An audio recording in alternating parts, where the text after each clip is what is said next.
Hello everyone, আজ থেকে একটা নতুন প্ল্যান করলাম। সেটা হচ্ছে মাম্মাকে পাশের ঘরের যে ম্যাট্রেসটা আছে বেডের, সেই ম্যাট্রেসটা নিচে নামিয়ে রেখেছি, মানে নিচে মাম্মাকে শুইয়ে রেখেছি। এর কারণ হচ্ছে, তোমরা যাদের বাচ্চা আছে বাড়িতে তারা আমার সাথে সিচুয়েশানটা রিলেট করতে পারবে।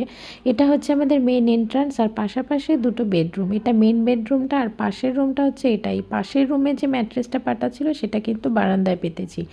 আর এখানে মাম্মাকে শুয়ে দিয়েছি, এখন স্নান করিয়ে খাইয়ে দাইয়ে পাশে বাথটাবটা রাখা আছে, কারণ স্নান করানো হয়েছে ওকে। কিচেন, এটা আমাদের কিচেন থেকে আমি সরাসরি ওকে দেখতে পারবো। যাদের বাচ্চা ছোট, সবে হামাগুড়ি এবং বসা শিখেছে, তারা আমার সাথে সিচুয়েশানটা রিলেট করতে পারবে। এই বাথটাবে ওকে স্নান করিয়ে খাইয়ে দাইয়ে এখানেই ঘুম পাড়িয়ে দিয়েছি।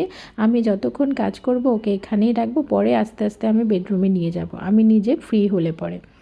যাই হোক, এখন মাম্মা ঘুমোচ্ছে আর আমি তাড়াতাড়ি আমার কাজগুলো সেরে নেব। টাটা।